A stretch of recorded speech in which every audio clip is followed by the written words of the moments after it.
Hey, it's Heather. It is a beautiful Sunday here in Brooklyn, and I'm doing what I always do on the weekend, hit one of the local farmers markets. I buy apples and berries and whatever is in season, but today I'm going to make one of my favorite desserts, a flourless chocolate cake.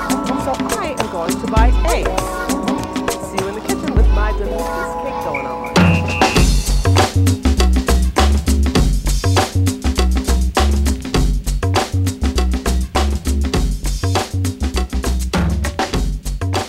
So I'm back from the market with my beautiful farm fresh eggs because I'm going to make my lovely flourless chocolate cake. Now you do not have to use farmer's market eggs, but you do have to use large eggs as opposed to jumbo or small. It makes a big difference.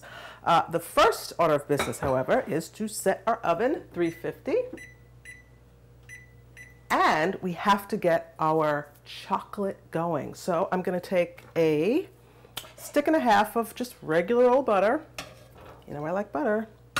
And chocolate. Now, 12 ounces of chocolate would do. I use Hershey's chocolate chips. Put it right in with the butter. And we want to do this first because we want to melt it, of course, but we don't want it to be too hot when we mix it in with the cake.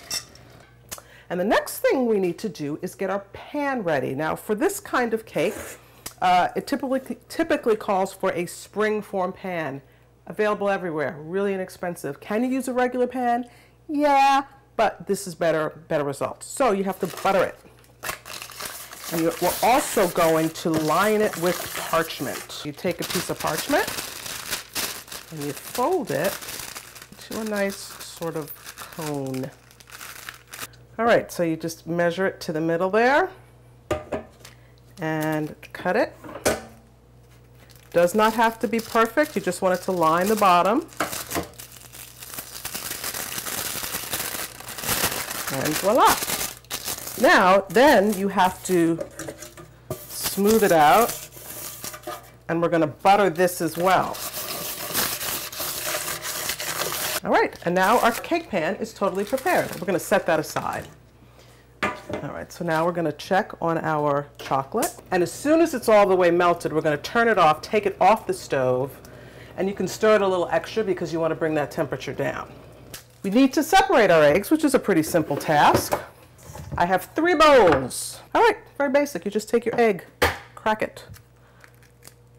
And there's no real difference between brown eggs and white eggs, except I find the shell of brown eggs to be a little sturdier. This is the classic way of doing it, of course. You've probably seen this many times. And now I'm going to put my yolk in here, my shells in the bowl, and my whites in here. And I have 6 eggs, and I'm going to do all of them like that.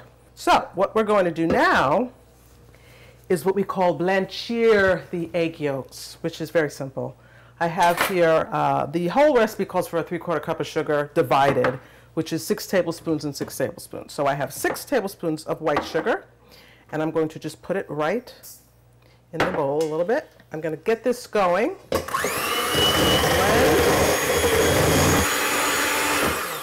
Okay, see? My eggs are a lemon yellow and they're a bit fluffier, which is exactly what we're after. Now I'm going to take these beaters out and make sure I soak them and clean them because I'm going to use them to whip up the whites and they can't have any egg yolks on them. And what we want to do now is simply mix in our chocolate mixture. And I'm just going to put a little bit in first to sort of temper it. You don't want to have scrambled eggs. We're just going to mix this in, and we're folding. That's the key task now. Right in the middle, scoop it up the sides. Right in the middle, scoop it up the sides. You do that to sort of conserve the fluff, if you will. With egg yolks, it's not a big deal. With egg whites, it's a big deal. So once we get this blended, I'm going to add 2 teaspoons of vanilla.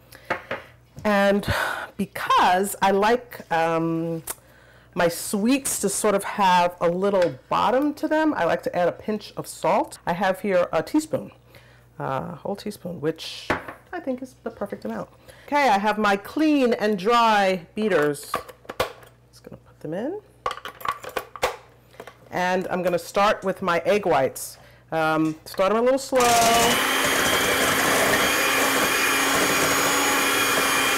Then we'll pick up the speed, and we want to get them to what we call a soft heat before we add the sugar. So you can see the eggs almost have like they have a sheen to them. They're a bit firmer, and that's good enough for us. So what I'm going to do now is fold them into our chocolate mixture here. Okay. What you often do, you do it in thirds, and I'm just going to take the first very little third, not even a third, a quarter there, because I want to lighten up the base. You don't have to worry too much about folding and being perfect with this first amount. You're just trying to lighten up the base to make the rest of the folding go a little easier. Okay. Just mixed. That's what we're trying to get to. Not a perfect mix, but we don't want to have any large bits of white because we want the cake to be all uniform. So we just really have one more step, and that is putting it in our prepared and waiting pan. Gently. Okay, we don't want to like shake it, knock it down. We want it to fall after it cooks, not before. So here it goes, pretty, pretty, pretty. And we're going to put it right in the center of our oven on the center rack. It takes about 40 to 50 minutes. I'm going to set my timer for 40, which likely isn't enough, but I like to hit it once before it's overcooked. 40 minutes at 350. I'll see you on the other side. Here it is, my flourless chocolate cake. Absolutely delicious, and a recipe that gives you technique. A lot of different things. It seems like a lot of steps. They're all very basic. All it requires is a little attention, a little bit of attention, and it's a really great dessert. All right, I'm serving it with a Moscato d'Asti. Now, chocolate loves port. Beautiful combination, and it certainly would work. But there is a lightness to this cake that works really nicely with a soft, sparkling, ever so touch of sweetness wine like a Moscato. Plus it's 7.5% alcohol as opposed to the powerhouse of 20% with a port. So it's a nice way to finish a meal. Whipped cream, yep. Don't you dare bring that can out.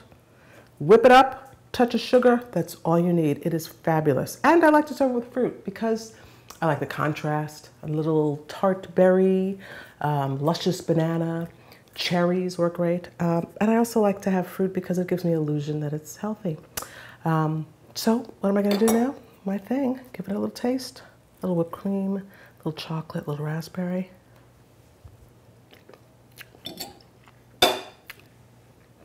Wow.